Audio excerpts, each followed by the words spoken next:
Hello friends, आज फिर मैं आपके लिए लेके आया हूँ लेक्चर नंबर 2 का पार्ट 2, जिसमें हम लोग पढ़ेंगे हेटरोट्रॉप्स। हम लोग पिछले वीडियो में देख चुके हैं लाइफ प्रोसेस में ऑटोट्रॉप्स, लाइफ प्रोसेस क्या होता है, न्यूट्रिशन के बारे में। तो उसी का आज ये पार्ट 2 वीडियो है, जिसमें हम लोग हेटरोट्रॉप्स के बारे में पढ़ेंगे। तो चलिए इसी के साथ शुरू करते हैं। हेटरोट्रॉप्स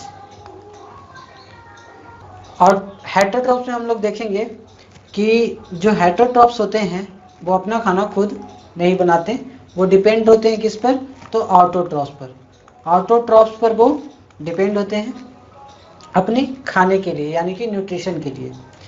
तो ऐसे कौन होते हैं, तो ऐसे हम लोग देखेंगे कि सारे एनिमल्स जितने भी होते हैं लगभग और हेटरोट्रॉप्स होते हैं, जिसमें कि तो हेटरोट्रॉप्स का डिफाइन होता है organisms cannot prepare their own food by themselves and are directly or indirectly depend upon autotrophs for their food। यहाँ है डायरेक्टली और इनडायरेक्टली। डायरेक्टली यानी कि या तो वो खुद डायरेक्ट, जैसे हम लोग अगर कोई वेजिटेबल्स खाते हैं तो हम लोग डायरेक्टली उसके फूड, उसी को वो जो खाना स्टोर करके रखता है उसे हम लोग डायरेक्ट खा जाते हैं। लेकिन इनडायरेक्टली मीन्स उससे बनाया हुआ फूड, जैसे कि कोई अगर वीट का प्लांट है, राइस का प्लांट है, तो उसका वीट और राइस को हम लोग पहले उसको गेहूं को आटा में कन्वर्ट करके उसके रोटी को खाते हैं, यानी कि उसके फूड से हम लोग इनडायरेक्टली लेते हैं। और डायरेक्टली में हम लोग जैसे वेजिटेबल्स में ले लेते हैं। और भी बहुत सारे प्रोडक्ट्स आते हैं मार्केट में, बहुत सारे ऐसे प्रोडक्ट आते हैं जो कि किसी न किसी प्लांट के ही प्रोसेस करके वो बनाया जाता है, और उसी को हम लोग न्यूट्रिएंट्स के रूप में लेते हैं। यानी कि हम लोग ऑटोट्रॉप्स पर डायरेक्टली भी डिपेंड रहते हैं और इनडायरेक्टली भी डिपेंड रहते हैं। अगर बात करें एनिमल्स का, तो एनिमल्स डायरेक्टली ग्रीन प्लांट्स को खाते हैं, जैसे ग्रास को, पेड़ के पत्ती को। तो ऑर्गेनिज्म, और वैसे ऑर्गेनिज्म जो हेटरोट्रॉपिक न्यूट्रिशन को करते हैं उन्हें हम लोग हेटरोट्रॉप्स कहते हैं। तो हेटरोट्रॉपिक्स जनरली होता है होलोजोइक, सैप्रोफाइटिक एंड पैरासाइटिक। हम लोग कॉन्सेप्ट मैप में देखे थे न्यूट्रिशन का कि एक होते हैं holozoic mode of nutrition show करने वाले, एक होते हैं सैप्रोफाइटिक और एक होते हैं पैरासाइटिक। तो holozoic mode of nutrition show करने वाले, the organisms feed by ingesting solid organic matter which is then digested and absorb into their bodies. यानी कि हम लोग पहले क्या करते हैं, जितने भी ह्यूमंस आते हैं, humans, animals and insectivorous plant, ये सारे होलोजोइक न्यूट्रिशन को शो करते हैं। मीन्स ये जो होते हैं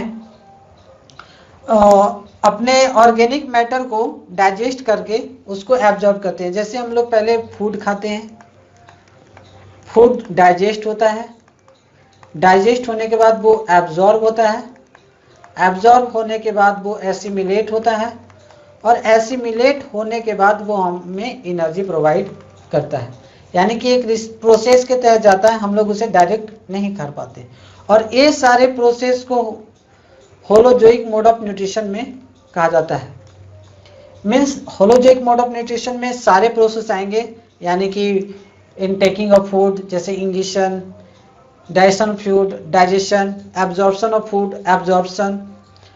और दूसरे होते हैं सैप्रोफाइटिक। तो सैप्रोफाइटिक वैसे प्लांट होते हैं जो कि डेड डिकेइंग मैटर को खाते हैं। डेड यानी कि सड़ा गला चीज को। जैसे अगर हम मशरूम का बात करें, तो मशरूम जो होते हैं वो पुआल पर जो सड़ गल जाते हैं, पुआल पर वैसे जगह पर वो ग्रो करते हैं। मीन्स वो पहले क्या करते हैं, अपने बॉडी से, जैसे अगर ये मशरूम है तो अपने बॉडी से एंजाइम निकाल के उसे बाहर में डाइजेस्ट कर देता है, और डाइजेस्टेड फूड को ही सिर्फ लेता है, ना कि वो फूड को अंदर लेने के बाद डाइजेस्ट करता है। तो ऐसे ऑर्गेनिज्म को हम लोग सैप्रोफाइटिक कहते हैं, जो कि डेड डिकेइंग मैटर पर डिपेंड होते हैं। जैसे इसमें आते हैं बैक्टीरिया, फंगी, और एक फंगी में एक मशरूम भी आता है, मशरूम।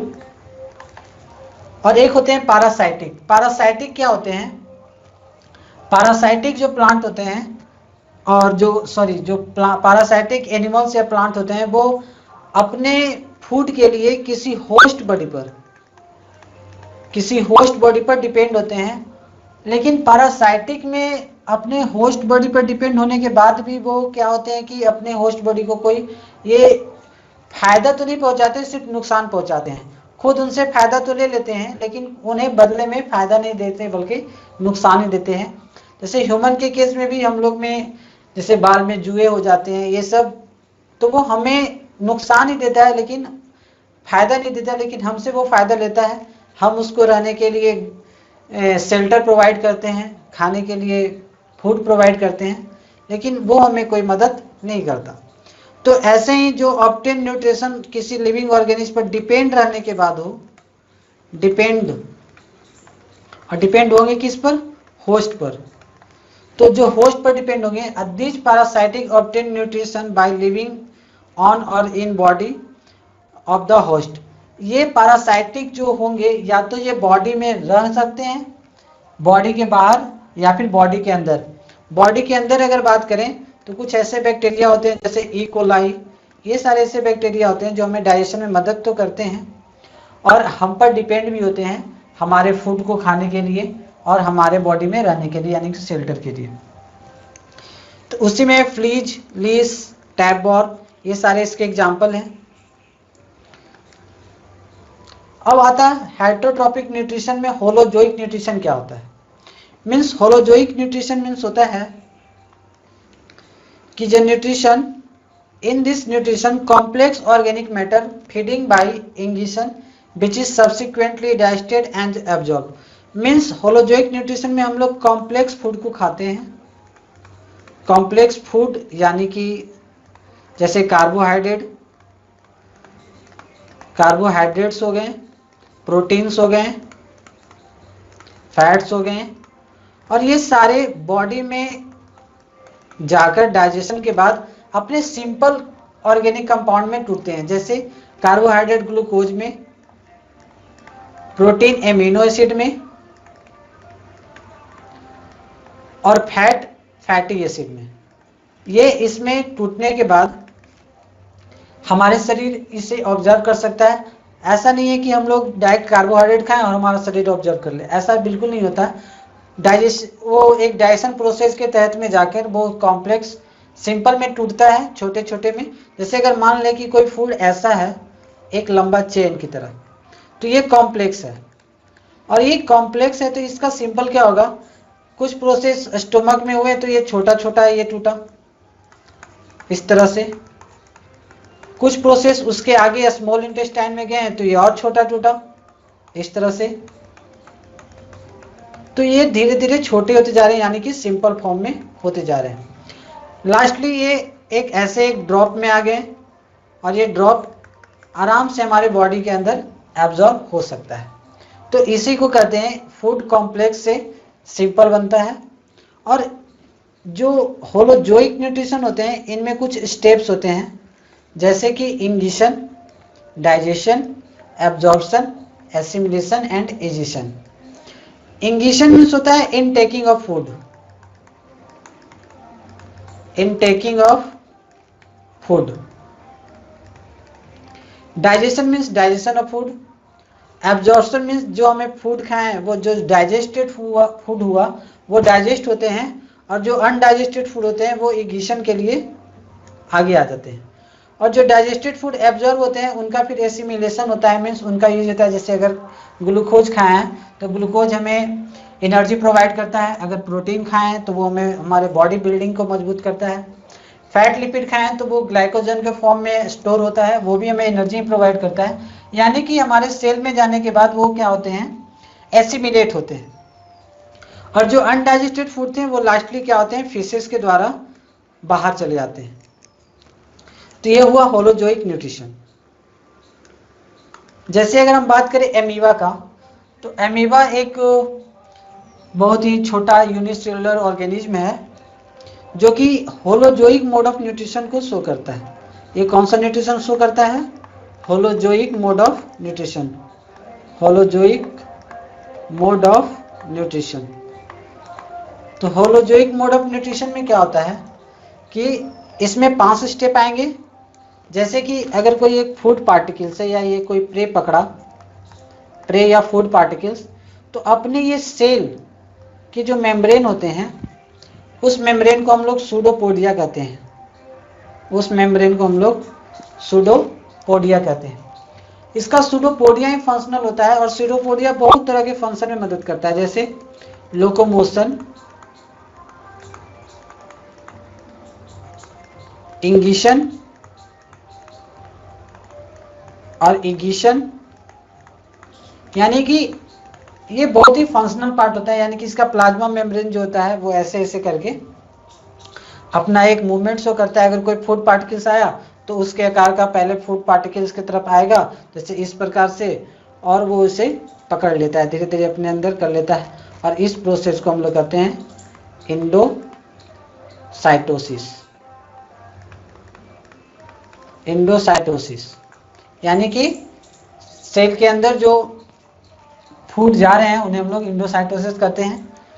धीरे धीरे ये इसे पूरी तरह से घेर लेता है और घेर लेने के बाद इसके आगे का प्रोसेस यानी कि एब्जॉर्प्शन चलता है। डाइजेशन के बाद एब्जॉर्प्शन, और एब्जॉर्प्शन के बाद उसके जो फूड पार्टिकल्स होते हैं वो उनके सेल में एसिमिलेट होते हैं और undigested food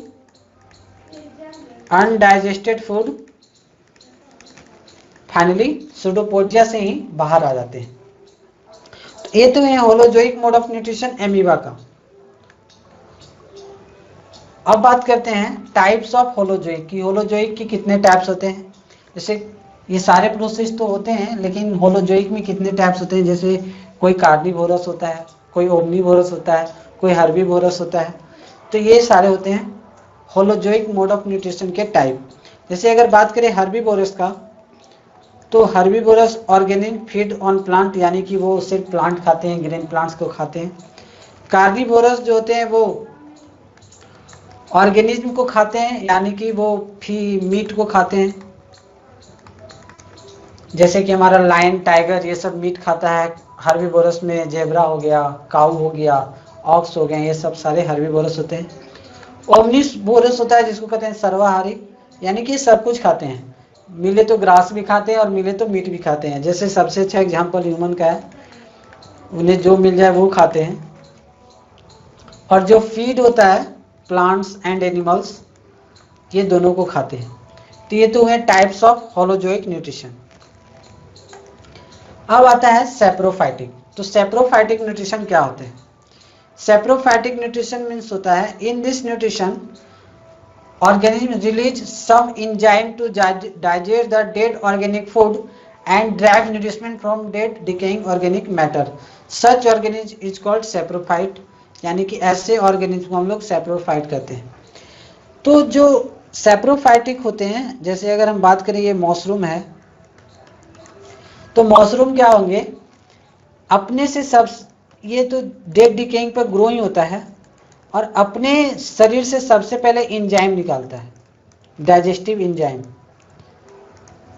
releases digestive enzymes. और डाइजेस्टिव एंजाइम करके ये बाहर में ही, शरीर के बाहर में ही फूड्स को अपने को डाइजेस्ट कर लेते हैं। और डाइजेस्ट करने के बाद डाइजेस्टेड फूड को ये एब्जॉर्ब करते हैं, ना कि ये शरीर के अंदर एब्जॉर्ब करते हैं या डाइजेस्ट करते हैं। ये डाइजेशन इनका बाहर ही होता है, सिर्फ ऑब्जर्वेशन और एसिमुलेशन इनका शरीर के अंदर होता है।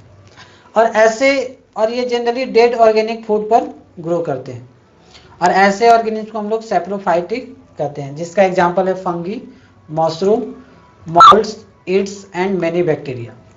कुछ बैक्टीरिया भी होते हैं जो saprophytic mode of nutrition show करते हैं।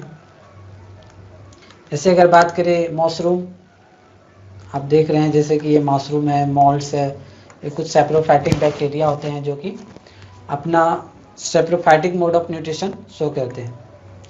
अब आते हैं हम लोग पैरासाइटिक न्यूट्रिशन की। पैरासाइटिक न्यूट्रिशन क्या होता है? जैसा कि हम लोग अभी थोड़ी देर पहले बात किए, सम ऑर्गेनिज्म लाइव आउटसाइड और इनसाइड आवर बॉडी, यानी कि कुछ ऐसे ऑर्गेनिज्म होते हैं जो शरीर के बाहर होते हैं और शरीर के अंदर होते हैं। ऑफ द अदर ऑर्गेनिज्म, और वो कहाँ होते हैं? दूसरे ऑर्गेनिज्म पर। और वैसे ऑर्गेनिज्म को हम लोग क्या कहते हैं? Host body. And drive nutriment from the host without killing it. ऐसा नहीं कि होस्ट को मार देते हैं, अगर होस्ट को मार ही देंगे तो वो रहेंगे कहाँ। होस्ट को नुकसान पहुंचाते हैं लेकिन उतना भी नहीं, ऐसा नहीं कि होस्ट को मार देते हैं। The mode of nutrition in this organism is called parasitic nutrition, और इसी न्यूट्रिशन को हम लोग पैरासाइटिक न्यूट्रिशन कहते हैं। और ऐसे ऑर्गेनिज्म जो इस न्यूट्रिशन को शो करते हैं उनको पैरासाइट्स कहते हैं। जैसा बहुत अच्छा एग्जांपल है मॉस्क्यूटो प्लाज्मोडियम, ये हमें बहुत तंग करता है।